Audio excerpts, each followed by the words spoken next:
Hello everyone. Last lecture में हमने कुछ प्रॉब्लम्स डिस्कस किए थे जो गाउस थ्योरम और इलेक्ट्रिक फ्लक्स पे बेस्ड थे। गाउस थ्योरम में हमने दोनों चीज़ें डिस्कस की थी लास्ट लेक्चर में, चाहे वो गाउस थ्योरम की इंटीग्रल फॉर्म के एग्जांपल्स हों या डिफरेंशियल फॉर्म के एग्जांपल्स हों। आप सभी को पता है integral form of Gauss law is the close surface integral E dot D S is equal to 1/epsilon naught times Q enclosed by Gaussian surface, और differential form of Gauss law होती है divergence of E is equal to rho upon epsilon naught. इन दोनों को हमने last lecture में कैसे use करना है ये डिस्कस किया था। आपको इसी के साथ मैंने एक होमवर्क प्रॉब्लम दी थी, वो ये प्रॉब्लम थी an electric field in space is given to be, and this was the expression of electric field in terms of spherical polar coordinate system। हमें कैलकुलेट करना था, calculate flux passing through sphere of radius are centred at origin. सबसे पहली चीज़ हमको ये calculate करनी थी। दूसरी चीज़ हमें कैलकुलेट करनी थी charge density corresponding to electric field, और तीसरी चीज़ हमें कैलकुलेट करनी थी total charge enclosed by the surface. अब देखिए, हम यहाँ पे ऑब्वियसली आप लोगों ने ये प्रॉब्लम सॉल्व कर ली होगी, लेकिन हम इस प्रॉब्लम के लिए थोड़ा सा स्लाइटली डिफरेंट वे लेंगे। आपको सभी रास्ते पता हैं, लेकिन हम उनको डिस्कस करते हुए चलेंगे सो दैट आप कंफर्टेबल रहें कि हाँ, इस तरीके से भी इस क्वेश्चन को किया जा सकता है। तो आई होप आप लोगों ने इसका जो पहला वाला पार्ट है उसमें इलेक्ट्रिक फ्लक्स निकालने के लिए आप लोगों ने क्या किया होगा, ई डॉट डी एस किया होगा, right, which is correct, right, उसमें कुछ भी गलत नहीं है।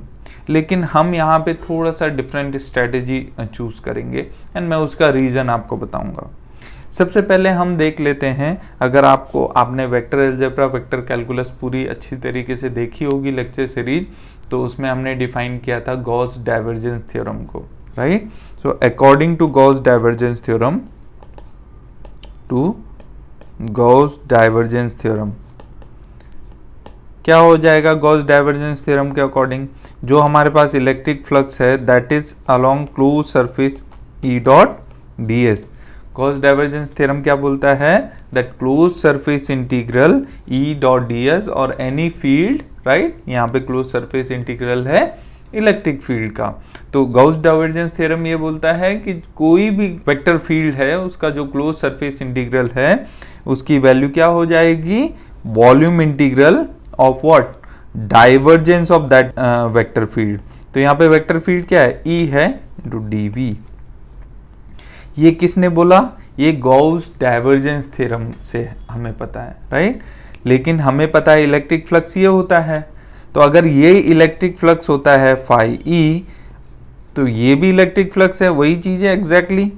तो यानी कि volume integral of divergence of E भी क्या है? इलेक्ट्रिक फ्लक्स है। It's very simple, therefore flux can also be written as volume integral for close surfaces. हाँ, ये चीज़ ध्यान रखिएगा।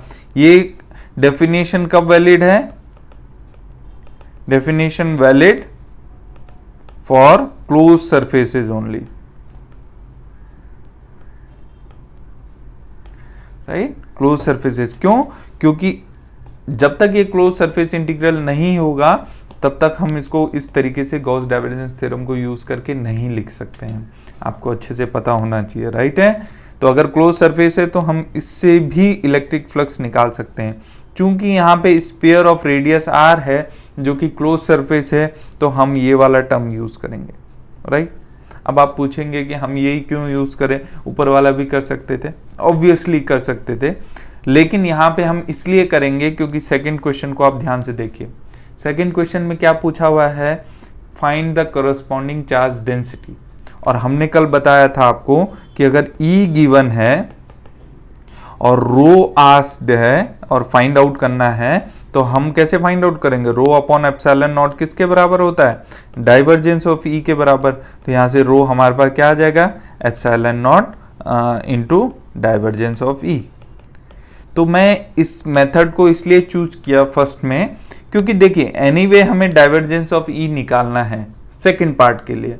तो अगर फर्स्ट पार्ट को भी हम उसी से सॉल्व करते हैं तो सेकंड पार्ट में वो कैलकुलेशन बच जाएगी।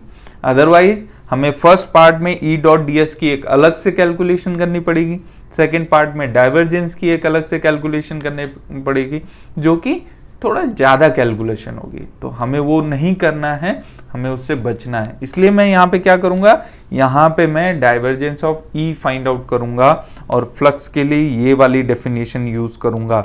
लेकिन फ्लक्स की ये वाली डेफिनेशन कब वैलिड है, आप इस चीज़ को इम्पॉर्टेंट तरीके से ध्यान रखिए, ये वैलिड है for close surfaces only. Okay, आपको पता है कैसे हम इसको डिराइव किए, गॉस डाइवर्जेंस थ्योरम से। चलिए, तो अब डाइवर्जेंस निकालेंगे और यहां से फ्लक्स हमारा आ जाएगा। आप लोगों ने ऑलरेडी कर लिया होगा, आज ये दूसरा मेथड आ गया। तो ई की वैल्यू क्या है हमारे पास, 1/r alpha r cap plus beta sine theta cos phi phi cap.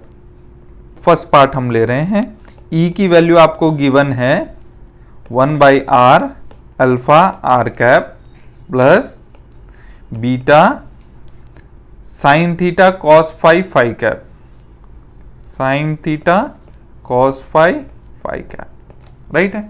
तो electric flux through sphere of radius r कितना हो जाएगा, दैट इज फाई ई। और डेफिनेशन क्या होती है इलेक्ट्रिक फ्लक्स का, close surface integral E dot D s. और गॉस डाइवर्जेंस थ्योरम से हम इसको क्या लिख सकते हैं, volume integral divergence of E dv, right है। तो हम इसको यूज करके फ्लक्स निकालेंगे, ये चीज हम ऑलरेडी डिस्कस कर चुके हैं। तो अब बात आती है divergence of E find out करने की, राइट है। बताइए क्या फॉर्मूला होगा, divergence in spherical polar coordinate system है, तो क्या फॉर्मूला होगा, 1/FGH, F की वैल्यू 1, G की वैल्यू R, H की वैल्यू R साइन थीटा। तो ये आ जाएगा हमारे पास 1/r² साइन थीटा, राइट है। Del over del R, this is divergence, right. क्या होता है, GH अगर पहला टर्म है तो सेकंड और थर्ड कोफिशिएंट आते हैं, दैट इज GH। तो ये आ जाएगा हमारे पास R² साइन थीटा, और ये आएगा rth कंपोनेंट। बताइए इसका rth कंपोनेंट क्या है, आर कैप के जो कोफिशिएंट में है दैट इज rth कंपोनेंट। तो हमारे पास क्या है, अल्फा अपॉन आर, क्योंकि ये आर अंदर मल्टीप्लाई हो जाएगा, राइट। आर को अंदर मल्टीप्लाई करना पड़ेगा, plus del over del r और डेल ओवर डेल थीटा। बताइए थीटा है सेकंड कंपोनेंट, यानी कि एफ एच आएगा, जी नहीं आएगा। जी क्या होता है, आर, यानी कि एफ होता है 1, एच होता है आर साइन थीटा। तो यहां पे आ जाएगा 1 into r sine theta, that is r sine theta. तो फॉर्मूला आपको इजीली याद हो जाएगा, लेकिन बस आपको एक बार पैटर्न ध्यान से समझ के रखना है और FGH की वैल्यूज ध्यान से समझ के रखनी है, बाकी आपको कुछ नहीं करना है इसमें। यहाँ पे क्या आएगा, ए थीटा और the theta component. Theta component क्या होगा, जो थीटा कैप का कोफिशिएंट होगा, जो कि यहाँ पे कितना है 0, यहाँ पे थीटा कैप है ही नहीं, तो ये 0 हो जाएगा, plus del over del phi. बताइए क्या आएगा, एफ जी आएगा, राइट, एच नहीं आएगा, दैट विल बी हमारा आर, एंड फाई कैप का coefficient that is beta sine theta cos phi, right, divided by r. आप समझ रहे हैं, डिवाइडेड बाय आर, क्योंकि ये आर वाला भी अंदर मल्टीप्लाई हो गया, तो ये हमारे पास आ गया डाइवर्जेंस ऑफ ई। ओके, ये आ जाएगा 1/r² साइन थीटा, राइट। ये r से इसका एक पावर कैंसिल हो जाएगा, साइन थीटा और अल्फा तो r के लिए कांस्टेंट है, तो ये आ जाएगा अल्फा साइन थीटा तो कांस्टेंट है, राइट है। और r का differentiation with respect to r 1 हो जाएगा, प्लस ये वाली वैल्यू तो 0 रहेगी क्योंकि ये 0 है, तो ये 0 आ गया, प्लस ये वाला r से r कैंसिल हो गया, फाई के रेस्पेक्ट में है तो बीटा साइन थीटा तो कांस्टेंट है, तो ये आ गया बीटा साइन थीटा, और कॉस फाई का derivative with phi that is minus sine phi. I don't think यहाँ तक किसी को कोई प्रॉब्लम होगा, ये डाइवर्जेंस आप निकाल सकते हैं। देखिए साइन थीटा आप कॉमन लेंगे, इसके पास भी है इसके पास भी है, साइन थीटा कैंसिल हो जाएगा, तो 1/r², यहाँ पे क्या बचेगा आपके पास, अल्फा बचेगा, और यहाँ पे क्या बचेगा, minus beta sine phi. This is your divergence of E. ध्यान रखिए ये आपके पास आ गया डाइवर्जेंस ऑफ ई। ओके, अब हमने डाइवर्जेंस निकाल लिया, लेकिन फ्लक्स तो क्या था, volume integration of the divergence of E, right. तो फ्लक्स था volume integration of divergence. Therefore net electric flux passing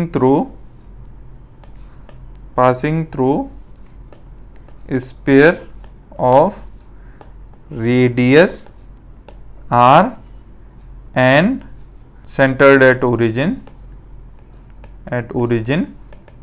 क्या हो जाएगा, ये आ जाएगा हमारे पास फाई ई। डेफिनेशन से हमें पता है फ्लक्स क्या होता है, E dot D s of surface integral.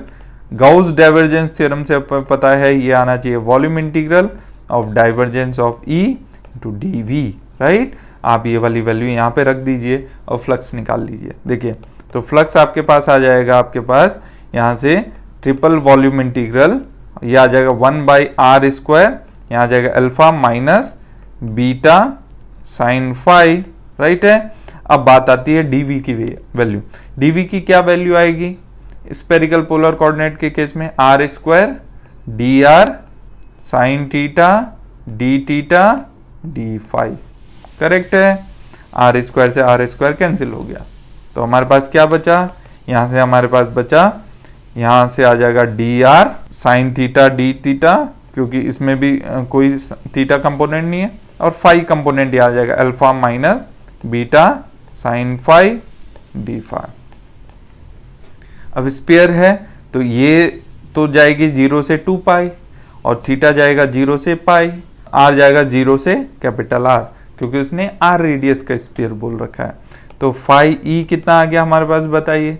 ये तो आर आ जाएगा इंटीग्रेशन करने के बाद, ये कितना आ जाएगा 2 आ जाएगा। बताइए इसका इंटीग्रेशन कितना होगा, देखिए अल्फा फाई ये 0 से 2 पाई जाएगा, राइट है, और माइनस बीटा, और ये हम ऐसे लिख सकते हैं साइन फाई डी फाई 0 से 2 पाई। बताइए साइन थीटा डी थीटा 0 से 2 पाई कितना होगा, 0 होगा। तो ये टर्म कितना हो गया हमारे पास 0, तो ये टर्म 0 हो गया। यहां से हमारे पास कितना आ जाएगा 2 पाई, 2 ऑलरेडी है तो 4 पाई आ जाएगा, तो 4 pi R alpha. This is the net flux passing through sphere of radius r। Okay, I hope सबको समझ में आ गया होगा ये चीज। तो यहां पे हमने एक डिफरेंट अप्रोच लिया। जो अप्रोच क्या था कि जो क्लोज सरफेस इंटीग्रल है उसको हमने वॉल्यूम इंटीग्रेशन में कन्वर्ट किया और divergence of electric field calculate किया। वो हमें एक ही बार कैलकुलेट करना पड़ेगा, क्योंकि सेकेंड पार्ट में इसमें चार्ज डेंसिटी पूछी हुई है, इसलिए हमने ऐसा किया, राइट। तो वहां पे भी हमें डाइवर्जेंस ऑफ ई चाहिए, तो हम वहां पे भी उस एक्सप्रेशन को यूज कर सकते हैं। तो हमारे पास डाइवर्जेंस ऑफ ई ऑलरेडी आ रखा है। तो सेकेंड पार्ट क्या था इसका, the charge density corresponding to electric field. अगर ई गिवन है और हमें रो निकालना है, ई गिवन है, रो फाइंड आउट करना है, तो हमें पता है क्या मेथड है, मेथड है differential form of Gauss law, यानी कि रो अपॉन एप्सिलॉन नॉट। तो रो इज इक्वल टू क्या आ जाएगा हमारे पास, epsilon naught divergence of E. Divergence of E हम ऑलरेडी निकाल चुके हैं। क्या है डाइवर्जेंस ऑफ ई का expression, 1/r² alpha minus beta sine phi. तो ये आ जाएगा हमारे पास epsilon naught 1/r² alpha minus beta sine phi. तो देखिए इस क्वेश्चन को करने से पहले हमने एक स्ट्रैटेजी बनाई थी। स्ट्रैटेजी क्या थी, हम पहले ही ऑप्शन को लेके नहीं चले डायरेक्टली, हमने पहले देखे सेकंड और थर्ड में हमें क्या पूछा गया है और कौन सा मेथड हमें इजीएस्ट पड़ेगा, इजी पड़ेगा उस वे में। देखिए सेकंड के लिए अब मुझे कोई कैलकुलेशन नहीं करनी पड़ेगी, एंड बिलीव मी थर्ड के लिए भी हमें कोई कैलकुलेशन नहीं करनी पड़ेगी। तो थर्ड क्या है, थर्ड निकालना था टोटल चार्ज निकालना था, टोटल चार्ज। तो हमें पता है टोटल फ्लक्स, हमें पता है टोटल फ्लक्स किसके बराबर होता है, Q enclosed upon epsilon not, ये हमको पता है। ये कितना है हमने यहाँ पे कैलकुलेट कर लिया है पहले ऑप्शन में, 4 pi R alpha, 4 pi R alpha. तो यहाँ से हमारे पास क्या आ जाएगा, क्यू एनक्लोज इजीली आ जाएगा, कितना आ जाएगा 4 pi epsilon naught r alpha. देखिए इसके लिए भी हमें कोई कैलकुलेशन नहीं, तो हमें केवल एक ही जगह कैलकुलेशन करनी पड़ी, वो है फर्स्ट ऑप्शन। अब आप देखिए ध्यान से, अगर आप ऐसा नहीं करते तो क्या होता, फर्स्ट ऑप्शन आपने इस मेथड से यूज किया, आपने E.ds किया, सेकंड मेथड में तो आपको डाइवर्जेंस ऑफ E निकालना ही है ना, तो वो तो आपको निकालना ही पड़ता, राइट। तो आप दो जगह कैलकुलेशन कर रहे होते हैं। तो आप इस तरीके से अपनी स्ट्रैटेजी बना सकते हैं किसी भी क्वेश्चन को सॉल्व करने के लिए। आई होप कुछ लोगों ने इस तरीके से भी किया होगा और कुछ लोगों ने प्रीवियस वे में से किया होगा, दैट्स ओके, क्योंकि दोनों ही तरीके सही हैं। अब हम देखते हैं नेक्स्ट क्वेश्चन। नेक्स्ट क्वेश्चन क्या गिवन है, given E is equal to ZS cos square phi Z cap newton पर coulomb, calculate the charge density at 1, π/4, 3 and the total charge enclosed by cylinder of radius 1 meter with Z goes from -2 to +2। तो सबसे पहले उसने निकालना है, इसमें पहली चीज पूछी है रो और सेकंड चीज पूछी है चार्ज एनक्लोज्ड।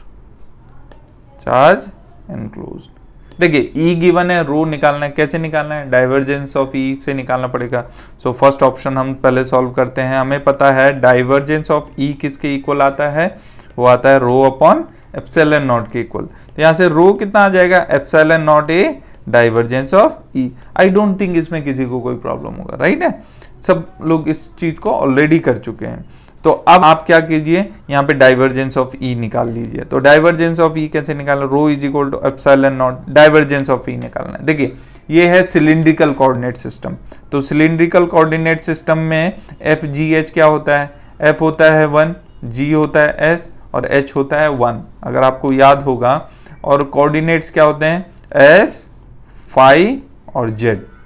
तो डाइवर्जेंस का फॉर्मूला लिखते हैं। तो डाइवर्जेंस का फॉर्मूला क्या आएगा, देखो 1/FGH, 1/FGH तीनों को मल्टीप्लाई करेंगे तो क्या आएगा, S।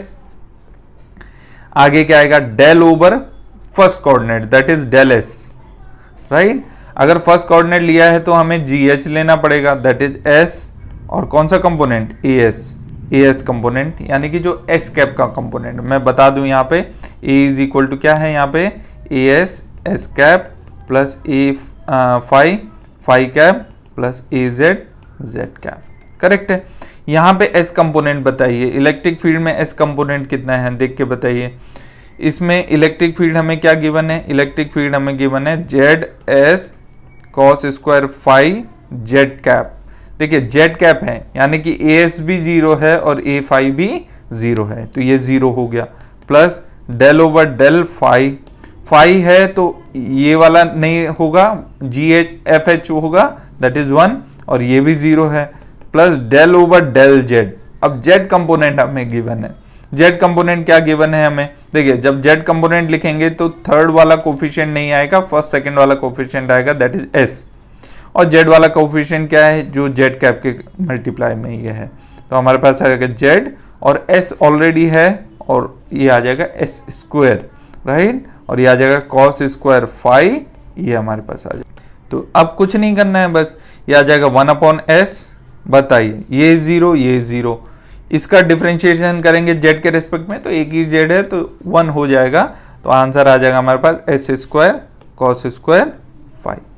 तो देखिए ये S से S कैंसिल हो गया, तो यहाँ से रो क्या आ गया हमारे पास, रो आ गया हमारे पास epsilon naught S cos square phi. But हमें क्या पूछा हुआ है, हमें पूछा हुआ है charge density at this point, right. ये तो charge density at any point आ गई, राइट।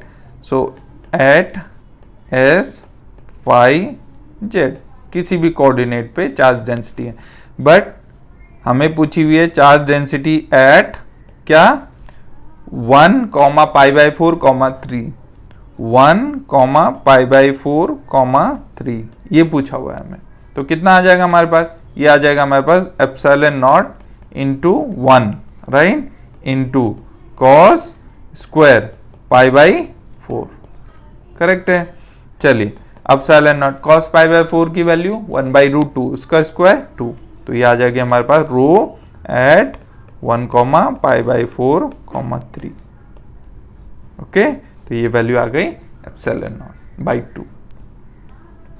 चलिए सेकंड पार्ट में क्या पूछा हुआ है, we need to find out charge enclose, right. और रीजन क्या है, रेडियस कितनी दी है 1 मीटर और जेड की वैल्यू कहां से कहां तक वेरी कर रही है -2 से +2, तो देयरफॉर सेकंड है चार्ज एनक्लोज।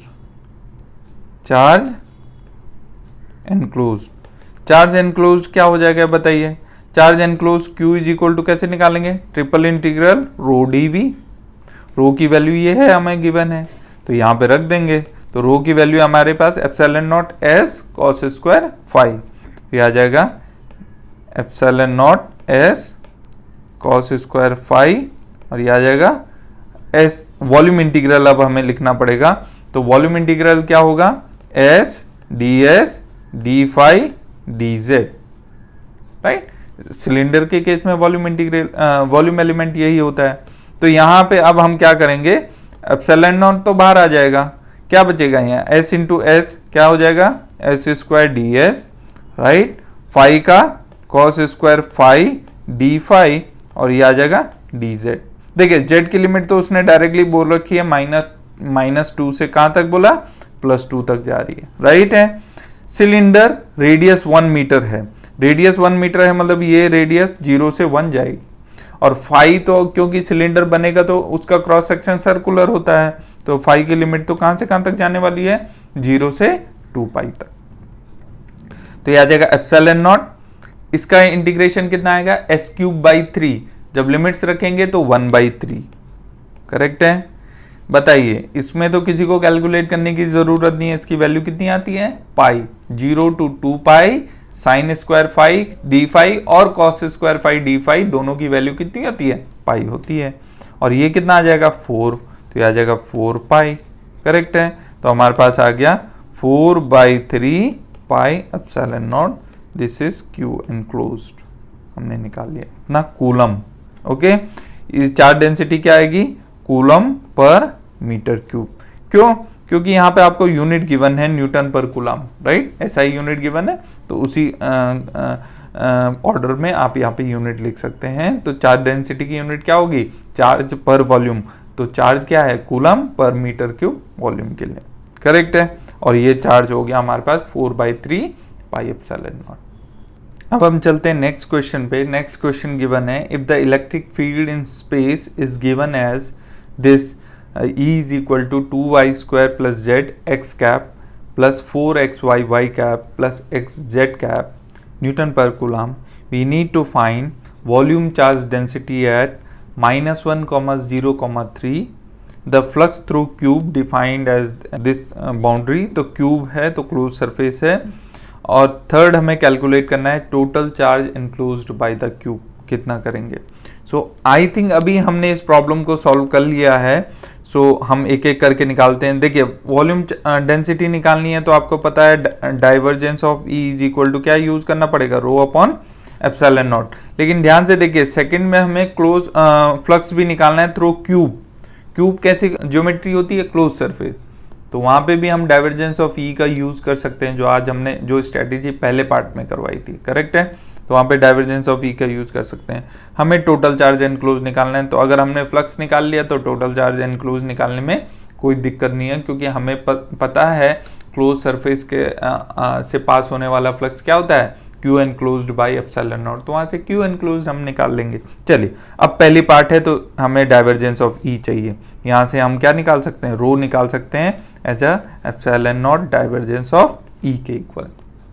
तो सबसे पहला पार्ट है हम निकालेंगे डाइवर्जेंस ऑफ E। चूंकि ये कार्टेशियन कोऑर्डिनेट सिस्टम है तो डाइवर्जेंस निकालना बड़ा आसान है। क्या हो जाएगा simply del over del X, जो x कंपोनेंट है that is 2y square plus z, right है, plus del over del y जो y कंपोनेंट है that is 4xy plus del over del z x, correct है। अब ध्यान से देखिए ये जो डाइवर्जेंस वगैरह है कर्ल वगैरह है ये सब चीजें हम डिस्कस कर चुके हैं, राइट है। तो यहाँ पे अभी किसी को कंफ्यूजन नहीं होना चाहिए कि डाइवर्जेंस हम कैसे निकालें, कर्ल कैसे निकालें। हर एक टॉपिक के लिए एक सेपरेट वीडियो बनाया हुआ है ऑलरेडी, तो आप अगर मैथमेटिकल फिजिक्स के वेक्टर अलजेब्रा और वेक्टर कैलकुलस वाली प्लेलिस्ट में जाएंगे तो वहाँ पे हर एक टॉपिक के लिए, चाहे वो डाइवर्जेंस हो, चाहे वो ग्रेडियंट हो, चाहे वो कर्ल हो, एक सेपरेट वीडियो बनाया गया है, आप उसको जाके देखिए। चलिए, इसका x के रिस्पेक्ट में डेरिवेटिव 0, क्योंकि यहाँ पे कोई भी x है नहीं, बाकी सारी चीज़ें कॉन्स्टेंट। इसका y के रिस्पेक्ट में derivative that is 4x, right. इसका z के रिस्पेक्ट में दैट इज 0। तो हमारे पास डाइवर्जेंस ऑफ E कितना आ गया हमारे पास, simply 4x। This is equation number 1। हमें तो रो निकालना था, तो रो क्या हो जाएगा, epsilon naught divergence of E, correct है। तो यह आ जाएगा epsilon naught into 4x, 4 epsilon not x। सो हमने कैलकुलेट किया चार्ज डेंसिटी, और वॉल्यूम चार्ज डेंसिटी हमें निकालनी है किसी पर्टिकुलर पॉइंट पे, दैट इज -1,0,3। तो रो एट -1,0,3 इज इक्वल टू, यहाँ पे केवल x कंपोनेंट है, x कोऑर्डिनेट है, तो ये आ जाएगा 4 एप्सिलॉन नॉट -1, राइट। x वाला रख देंगे तो -4 epsilon naught is the answer, right. तो ये आ जाएगा कूलम पर मीटर क्यूब, करेक्ट है। नाउ सेकंड पार्ट हमें क्या पूछा है, नाउ सेकंड पार्ट करने के दो तरीके हैं। तो सेकंड पार्ट हमें पूछा है फ्लक्स पासिंग थ्रू क्यूब। तो क्यूब कैसी क्वांटिटी होती है, क्लोज क्वांटिटी होती है, करेक्ट है। ये क्लोज सरफेस है, तो इससे पास होने वाला फ्लक्स क्या होगा, close surface E dot ds, right. लेकिन इस close surface E dot ds को बनाने वाले कितने सरफेस हैं, 6 surfaces, number 1, number 2, number 3, number 4, number 5 and front वाला नंबर 6। ओके, ये 6 सरफेसेस हैं क्यूब की। तो हम इस इंटीग्रल को इस तरीके से भी लिख सकते हैं, हम इसको लिख सकते हैं E dot ds for number 1 plus E dot ds for number 2 plus E dot ds for number 3 plus E dot ds for number 4 plus E dot ds for number 5 plus E dot ds for number 6। ध्यान रखिएगा, sides आपको given है, sides क्या given है आपको, 0 to 1, 0 to 1, 0 to 1, यानी कि इसकी वैल्यू भी 0 से 1 जा रही है, ये x है, ये y है, ये z है, तो x y z सबकी वैल्यू 0 to 1 है। चलिए, अब सबसे पहले सरफेस एलिमेंट लिखते हैं। नंबर 2 का सरफेस एलिमेंट लिखिए, किधर को होगा, इधर को होगा, y डायरेक्शन में। किस किस से मिलके बना है, ये वाला x है, ये वाला z है, यानी कि dx dz y cap, correct है, डायरेक्शन y कैप होगी। नंबर 1 की बताइए किधर होगी, नीचे को होगी। नंबर 1 की नीचे है, यानी कि -z कैप में, लेकिन किस किस से मिलके बना है, ये y है, ये x है, तो ये आ जाएगा dx dy -z cap, correct है। बताइए नंबर 4 क्या होगा, ये भी x और y से मिलके बना है, तो ये आ जाएगा dx dy plus z cap, क्योंकि ऊपर को है। नंबर 5 की बताइए किधर को आएगी, ये किस किस से मिलके बना है, ये x वाला है, ये z वाला है, तो ये आ जाएगा dx dz, बताइए ये क्या आएगा, -y कैप आ जाएगा, करेक्ट है। नंबर 6 वाला पॉजिटिव x डायरेक्शन, किस किस से मिलके बना है, ये वाला 6 वाला फेस किस किस से मिलके बना है, बताइए, ये आ जाएगा हमारा y, ये आ जाएगा z, सो dy dz और कौन सा x कैप। और नंबर 3 जो बैक वाला है, जो पीछे है, वो किस किस से मिलके बना है, dy dz और -x कैप। तो देखिए सबके हमने सरफेस एलिमेंट लिख दिए, ds की वैल्यू लिख दी, करेक्ट है। अब मेरे को बताइए E की वैल्यू क्या है, तो E की वैल्यू हम यहाँ पे लिख लेते हैं, E की वैल्यू है 2y² plus z x cap. E की वैल्यू है 2y² plus z x cap plus 4xy y cap plus xz cap, xz cap, okay. अब बात करते हैं कौन कौन सा सरफेस की कौन कौन सी वैल्यूज हैं। ध्यान रखिए, जो सेकंड सरफेस है वो कौन सा वाला प्लेन है, y इज इक्वल टू 1 वाला। जो फिफ्थ वाला सरफेस है उसमें y इज इक्वल टू क्या है, 0 है। जो फर्स्ट वाला सरफेस है, ध्यान रखिए, उसमें कौन सा 0 है, z इज इक्वल टू 0 है। फोर्थ वाले सरफेस में z इज इक्वल टू कितना है, 1 है। सिक्स्थ वाले सरफेस में, जो ये फ्रंट वाला सरफेस है, इसमें x इज इक्वल टू कितना है, 1 है। और जो ये थर्ड वाला सरफेस है पीछे वाला, इसमें x इज इक्वल टू कितना है, 0 है, करेक्ट है। तो हमें ध्यान रखना है। तो अब हम ई डॉट डी एस डायरेक्टली करेंगे। बताइए फर्स्ट वाले का एलिमेंट क्या है? फर्स्ट वाला किधर को है? D X D Y minus Z cap, correct है, ये एलिमेंट है। जब इसका इस सरफेस एलिमेंट का ये डी एस यहाँ पे ये है D X D Y minus Z cap, जब हम इसका इसके साथ डॉट प्रोडक्ट करेंगे तो जेड कैप वाला सरवाइव करेगा। तो जेड कैप वाला सरवाइव करेगा तो आप बताइए मेरे को यहाँ पे क्या आ जाएगा एलिमेंट? फाई ई मैं लिख दे रहा हूं तो ये आ जाएगा माइनस, बिकॉज इसका इसके साथ डॉट प्रोडक्ट करेंगे तो माइनस साइन आएगा, और यहाँ पे x है तो ये आ जाएगा x dx और बाकी dy, करेक्ट है। ये पहला वाला एलिमेंट आ गया। प्लस सेकंड वाले के लिए देखिए e तो यही रहने वाला है, ds चेक कीजिए सेकंड के लिए। सेकंड के लिए ds क्या है? dx dz, सो dx dz y कैप, यानी कि इसके साथ ये वाला सरवाइव करेगा, यानी कि क्या सरवाइव करेगा? 4xy, करेक्ट है, इसमें सरवाइव करेगा 4xy, करेक्ट है। अब देखिए इसमें क्या लिखेंगे हम? dx dz, करेक्ट है। अब यहां पे ध्यान से देखिए कि यहां पे y इज इक्वल टू क्या है? इस सरफेस के लिए 1 है। ध्यान से देखिए इस सरफेस के लिए y इज इक्वल टू 1 है। यहां पे हमने y इज इक्वल टू 1 क्यों लिखा? क्योंकि यहां पे ये y रिफ्लेक्ट हो रहा है, इसलिए यहां पे 1 रखना बहुत जरूरी है। प्लस चलिए वैसे ही बताइए थर्ड वाले सरफेस के लिए बताइए। थर्ड वाला पीछे वाला बैक वाला पोर्शन है, यानी कि dy dz minus x cap है, और उस पर्टिकुलर उसमें हम देखें माइनस एक्स कैप है तो ये हमारे पास आ जाएगा 2y स्क्वायर प्लस जेड, और क्या आ जाएगा हमारे पास? देखिए dy dz और माइनस का साइन आएगा तो ये इसको हम माइनस लिख। इस पर्टिकुलर सरफेस के लिए क्या है? पीछे x इज इक्वल टू 0 है तो वो लिखने की जरूरत नहीं है क्योंकि कहीं पे भी x रिफ्लेक्ट नहीं हो रहा है एक्सप्रेशन में। प्लस फोर्थ वाला कौन सा है? ऊपर वाला, ये dx dy जेड कैप वाला, तो इसमें जेड कैप वाला सरवाइव करेगा, ये वाला सरवाइव करेगा, तो हमारे पास क्या हो जाएगा? x और यहाँ पे dx dy आ जाएगा, तो ये आ जाएगा dx और ये आ जाएगा dy, करेक्ट है। प्लस अब फिफ्थ वाले की बारी है। फिफ्थ वाला कौन सा है? फिफ्थ वाला है ये नेगेटिव y वाला, तो y में कौन सा सरवाइव करेगा? ये वाला सरवाइव करेगा, तो dx dz आ जाएगा, तो ये आ जाएगा माइनस, तो यहाँ पे माइनस आएगा, यहाँ पे क्या आ जाएगा? 4xy dx और ये dz आ जाएगा। बट याद रखिए ये y इज इक्वल टू क्या है? 0 है। फिफ्थ वाला y इज इक्वल टू क्या है? 0 वाला सरफेस है, राइट। और सिक्स्थ वाला सरफेस, प्लस सिक्स्थ वाला सरफेस कौन सा है? जो फ्रंट वाला है। फ्रंट वाले का क्या है? dy dz x cap, dy dz x cap, तो इसके साथ में मल्टीप्लाई होगा तो ये आ जाएगा हमारे पास 2y square plus Z, right, और ये आ जाएगा हमारे पास dy और dz, तो ये आ जाएगा, राइट। लिमिट्स रखिए, लिमिट सबकी 0 to 1 है, तो x की लिमिट 0 से 1, 0 से 1, y की लिमिट 0 से x की लिमिट 0 से 1, z की लिमिट 0 से 1, राइट। तो ये सरफेस है 0 to 1, 0 to 1, सारे लिमिट्स 0 to 1 ही हैं क्योंकि वो वॉल्यूम हमको ये दिया है। और ये y इज इक्वल टू 0 पे है तो 0 से 1, 0 से 1 और 0 से 1, 0 से 1, करेक्ट है। अब ध्यान से देखिए ये पॉजिटिव का है, ये नेगेटिव का है, कैंसिल हो गया, ओके।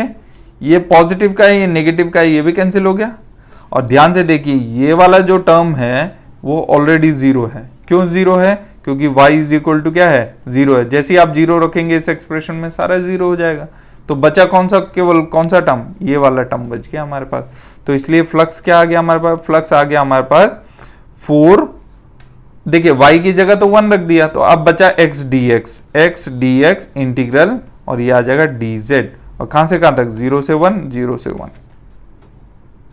x ds का करेंगे हम तो एक्स स्क्वायर बाई 2 आएगा, लिमिट रखेंगे 1/2 आ जाएगा, तो यह 1/2 इंटू dz की वैल्यू कितनी हो जाएगी? ये 1, तो ये कैंसिल हो गया हमारे पास। कितना आ गया? 5 फ्लक्स इज इक्वल टू कितना आ गया? 2, ओके। तो आई होप इसमें किसी को कोई डाउट नहीं होगा कैसे हमने यहाँ पे क्या कैलकुलेट कर लिया। फ्लक्स यूनिट क्या आएगी?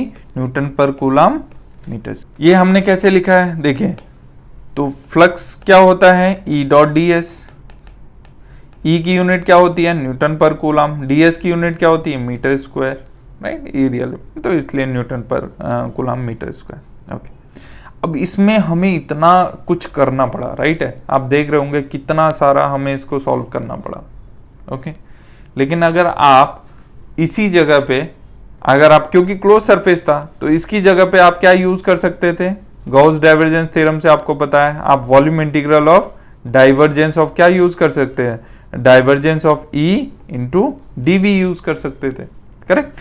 इसी जगह पे अगर आप इसको यूज करते हैं, राइट, और चूंकि हम डाइवर्जेंस ऑफ ई इसमें ऑलरेडी निकाल चुके हैं 4x, तो आपका क्वेश्चन बड़ा आसान हो जाता है। चेक करते हैं हम, देखिए इतना लंबा हमें करना पड़ा इस फ्लक्स को निकालने के लिए यहाँ पे। अब हम दूसरा अल्टरनेटिवली फ्लक्स क्या हो जाता, फ्लक्स हो जाता हमारा volume integral of divergence of E to DV, correct है। अब देखिए डाइवर्जेंस ऑफ ई क्या होगा, हमने कैलकुलेट किया हुआ है, तो कैलकुलेट किया हुआ है दैट इज 4x, तो यहां आ जाएगा हमारे पास 4 और ये आ जाएगा x, और dv क्या होता है, कार्टेशियन कोऑर्डिनेट सिस्टम में, तो dx dy dz। अब देखिए ये इतना आसान हो गया है, अब x dx, ये आ जाएगा dy, ये आ जाएगा dz, 0 से 1 0 से 1 0 से 1, सबकी लिमिट 0 से 1 है, तो यहां आ जाएगा 4, ये कितना आ जाएगा x²/2, लिमिट रखेंगे 1/2, ये लिमिट रखेंगे 1, ये लिमिट रखेंगे 1, राइट, तो ये 1 हो गया, ये 2 कट गया, तो 5 = कितना आ गया 2। देखिए 2 लाइन में हमारा आंसर आ गया। यहां पे हमें कितना बड़ा सॉल्व करना पड़ा। तो अगर आपके पास डाइवर्जेंस ऑफ ई निकाल सकते हैं आप और क्लोज सरफेस है, इन दैट केस आप प्रिफर करें कि आप इस मेथड से क्या निकालें, फ्लक्स निकालें, राइट, अगर ऑलरेडी डाइवर्जेंस ऑफ ई आपके पास है। अदरवाइज आप कोई भी मेथड यूज कर सकते हैं अगर डाइवर्जेंस ऑफ ई आपने कहीं पे कैलकुलेट नहीं किया, राइट। चलिए नाउ थर्ड ऑप्शन में क्या पूछा हुआ है, थर्ड ऑप्शन में आपको पूछा हुआ है कि हमें फाइंड आउट करना है total charge enclosed by the cube. तो टोटल चार्ज एनक्लोज्ड कितना होगा, देयरफॉर टोटल चार्ज एनक्लोज्ड हमें निकालना है, क्यू एनक्लोज्ड क्या होगा। अब हमें पता है फाई ई, क्योंकि क्लोज सरफेस है तो फाई ई किसके बराबर होगा, Q enclosed upon epsilon not. तो यहां से क्यू एनक्लोज्ड की वैल्यू हमारे पास क्या आ जाएगी, simply phi E into epsilon naught, और फाई ई की वैल्यू हमने निकाल लिखी है यानी कि 2 एप्सिलॉन नॉट। कितना आसान क्वेश्चन हो गया ये तो। आई होप अभी तक हमने काफ़ी क्वेश्चंस प्रैक्टिस कर लिए हैं और आपको अच्छी तरीके से समझ में आ गया होगा कि आपके पास डिफरेंट स्ट्रैटेजीज क्या हैं, ओके। तो इसमें आपको कोई डाउट नहीं रहना चाहिए। आगे अगर हम कहीं पे डायरेक्टली भी लिख लें तो आप अब इतना प्रैक्टिस कर चुके हैं इस चीज़ को हमारे साथ में कि आप जब नेक्स्ट प्रॉब्लम्स को या कहीं पे कहीं डेरिवेशंस पे हम इन चीज़ों को लिख रहे होंगे तो आपको इतनी समझ होगी उस सब्जेक्ट की कि हमने ये एक्सप्रेशन या पर्टिकुलर जो हमने एलिमेंट लिखा है ये कहाँ से लिखा है, राइट, और क्यों ऐसा हो गया है। जैसे क्लोज सरफेस इंटीग्रल को अगर हम directly divergence of vector field into DV लिखते हैं तो किसी को कोई सरप्राइज नहीं होना चाहिए अब, क्योंकि आपको पता है, okay. Now next question, now this I am giving you as a homework and practice problem, और मैं इसका आपको सॉल्यूशन नहीं दूंगा, राइट। नेक्स्ट लेक्चर में हम सॉल्यूशन बिल्कुल भी डिस्कस नहीं करेंगे क्योंकि ये बहुत आसान क्वेश्चन है और क्योंकि प्रीवियस क्वेश्चन एग्जैक्टली सेम है और कार्टेशियन कोऑर्डिनेट सिस्टम पे ही बेस्ड है तो इसमें कुछ भी प्रॉब्लम नहीं। For electric field, this field is given to you where k is constant, compute the net electric flux through the cube defined by x goes from 1 to 2, y goes from 0 to 1 and z goes from 0 to 1, right? Exactly. आपको क्या करना है, या फिर आप divergence of E निकाल दीजिए और उसका वॉल्यूम इंटीग्रेशन निकाल दीजिए तो आप क्यूब के थ्रू फ्लक्स निकाल लेंगे, या फिर आप E.ds कर लीजिए 6 फेसेस के थ्रू, राइट। बट लिमिट का ध्यान रखिएगा, यहाँ पे लिमिट कहाँ से कहाँ तक है, केवल x की लिमिट यहाँ पे 1 to 2 है, राइट, और y की और z की लिमिट तो अभी भी 0 to 1 ही है, राइट। तो इसमें कोई डाउट नहीं है किसी को। मैं आपको आंसर बता देता हूँ कि इसमें आंसर कितना आएगा। इसमें आपका आंसर आएगा q = k एप्सिलॉन नॉट √2 - 1। आप चेक कीजिएगा, ये आंसर आपका आना चाहिए, राइट। सो आप देख लीजिएगा ये आंसर कैसे आएगा। चलिए नेक्स्ट प्रॉब्लम। सो ये भी हम नहीं करेंगे क्योंकि सिंपल स्ट्रेट फॉरवर्ड इंटीग्रेशन है। Given the charge density of spherical coordinates, आपको फाइंड आउट करना है amount of charge in spherical volume enclosed by, ये लिमिट्स रहेंगी R naught to infinite, right. तो आपको रो गिवन है, रो को अगर आप ब्रेक डाउन कर रहे हैं तो ये आ जाएगा R naught square by R square rho naught exponential minus R upon R naught, और ये आ जाएगा कॉस स्क्वायर फाई। चलिए ये वाला मैं कर देता हूँ, नेक्स्ट वाला आप होमवर्क कीजिएगा। तो आपको चार्ज निकालना है, तो टोटल चार्ज आपको निकालना है एनक्लोज्ड, तो कितना आ जाएगा क्यू एनक्लोज्ड आप कैसे निकालेंगे, वॉल्यूम इंटीग्रल रो डीवी, इसमें तो किसी को कोई डाउट नहीं है। और चूंकि ये स्पेरिकल पोलर कोऑर्डिनेट है तो स्पेरिकल पोलर कोऑर्डिनेट लिख लीजिए। तो देखिए रो क्या हो जाएगा आपके पास, रो आपको दिया है R naught square upon R square rho naught exponential minus R upon R naught, और ये आ जाएगा कॉस स्क्वायर फाई, और डीवी हो जाता है आपका R square D R sine theta D theta और डी फाई, राइट। तो इसमें किसी को कोई डाउट ही नहीं है। अब देखिए, चलिए आर स्क्वायर से देखिए, ये वाला आर स्क्वायर कैंसिल हो गया, रो नॉट कांस्टेंट है, आर नॉट स्क्वायर कांस्टेंट है, बाहर लिख लीजिए, तो ये आ जाएगा rho naught R naught square. Okay, अंदर क्या बचेगा हमारे पास, E to the power minus R upon R naught, और ये आ जाएगा हमारे पास डी आर, राइट। और थीटा का कंपोनेंट क्या बचेगा, साइन थीटा डी थीटा, और ये आ जाएगा हमारे पास cos square phi D phi. Sphere है तो इसके केस में ये 0 से 2 पाई जाएगा, थीटा का लिमिट 0 से पाई जाएगा, और आर का लिमिट उसने बोल रखा है आर नॉट से कहाँ तक है, इनफाइनाइट तक है। तो हमारे पास आ जाएगा rho naught R naught square. देखिए इसका आप इंटीग्रेशन कर दीजिए तो क्या आ जाएगा, minus R upon R naught, और आर नॉट ऊपर आ जाएगा विद नेगेटिव साइन, करेक्ट है।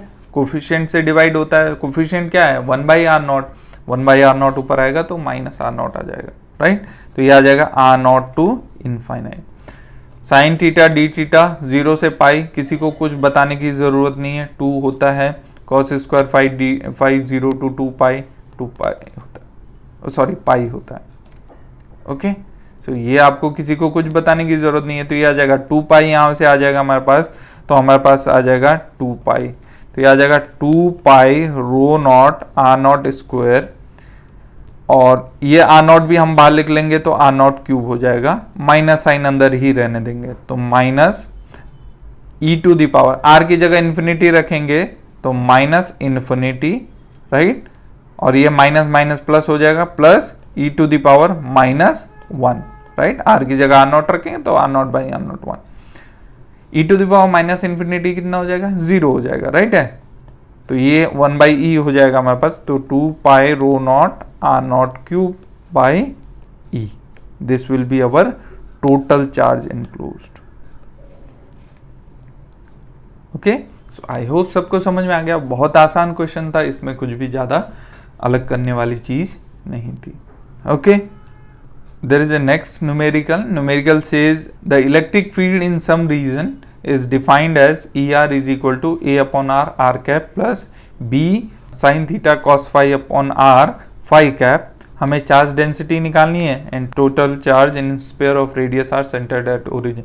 तो हम इसको ऑलरेडी कई बार कर चुके हैं, राइट, प्रीवियस क्वेश्चन में भी हमने कर लिया है, तो आप इस प्रॉब्लम को सॉल्व कर लेंगे, right. This is as a homework problem. Okay, तो आई डोंट थिंक किसी को कोई प्रॉब्लम आएगी इस क्वेश्चन को करने में। ओके, आप इसका आंसर निकालिएगा, मैं इसका आंसर भी आपको नहीं बताऊंगा, करेक्ट है। आप चेक कीजिएगा कि आपका आंसर क्या है, और आप जब चार्ज डेंसिटी निकाल लेंगे उससे, तो आप फिर से उस चार्ज डेंसिटी को यूज़ करके इलेक्ट्रिक फील्ड निकालने की कोशिश कीजिएगा, क्योंकि चार्ज डेंसिटी से इलेक्ट्रिक फील्ड कैसे निकालना है वो हमने एप्लीकेशन ऑफ इंटीग्रल फॉर्म किया था, राइट है। तो वहाँ पे हम चार्ज डेंसिटी गिवन होता था, इलेक्ट्रिक फील्ड निकालते थे स्फीयर के ऊपर। आप चेक कीजिएगा ये एक्सप्रेशन आएगा या नहीं आएगा, करेक्ट है। सो आई होप ये लेक्चर आपके लिए यूज़फुल रहा होगा। ये लेक्चर हमारा कंक्लूड करता है इलेक्ट्रिक फ्लक्स और गॉस लॉ के बारे में। आगे हम ऑब्वियसली डिस्कस करते रहेंगे इस लॉ को, बट अभी जो न्यूमेरिकल प्रॉब्लम्स हैं based on this electric flux and Gauss law, वो यहाँ पे हम कंप्लीट करेंगे अपना जो नेक्स्ट लेक्चर होगा। It is all about conductors and conductors में किस तरीके से चार्ज डिस्ट्रीब्यूशन होता है, and then we will discuss about electric potential. These two topics are very very important. और आपको ध्यान से समझना है। बट याद रखिए, इससे पहले जो भी आप लोगों ने पढ़ लिया है आज पहले उसको रिवाइज कर लीजिए, फिर नेक्स्ट लेक्चर में आप जब पढ़ेंगे कंडक्टर्स एंड इलेक्ट्रिक पोटेंशियल तो आपको बेहतर तरीके से समझ में आएगा कि जो हमने पीछे टॉपिक्स पढ़े थे उनको कैसे कनेक्ट करना है जो नए टॉपिक हम पढ़ रहे हैं उनसे, राइट। तो अगर आपका रिवीजन नहीं होगा तो आप भले ही आपको याद रहेगा कि हाँ शायद ये चीज़ें हमने पढ़ी हैं, ये चीज़ें हाँ मेरे को पता है, लेकिन आपको अगर पता भी हैं तब भी आप याद कीजिए, क्योंकि आप ओवर कॉन्फिडेंट मत रहिए, आप रिवाइज ज़रूर कीजिए उन चीज़ों को। अगर आप रिवाइज करेंगे तो नेक्स्ट क्लास में आपको चीज़ें और बेहतर तरीके से समझ में आएंगी, और मेन जो पर्पज़ है वो ये है कि आप चीज़ों को बेहतर तरीके से कनेक्ट कर पाएंगे, राइट। तो आई होप ये लेक्चर आपके लिए हेल्पफुल रहा होगा।